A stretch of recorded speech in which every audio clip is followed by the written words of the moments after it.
कालबैशाखी प्रभाव में राज्य में आज भी वर्षा हो पारे किछि स्थान रे घड़घड़ी सह कुआपथर वर्षा संभावना रही सबु जिला को वार्निंग जारी करा जिबा सह जिलापाल माननकु सतर्क रहिबाकु निर्देश मध्य देइछंती एसआरसी 29 तारीख पर्यंत वर्षा लगी रहिबा नै पूर्वानुमान करिछि पाणीपाग विभाग।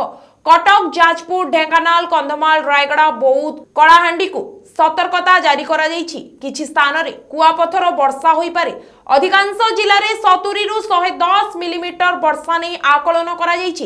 एही समय रे घंटा प्रति 40 रु 50 किलोमीटर बेगरे पवन बहिब।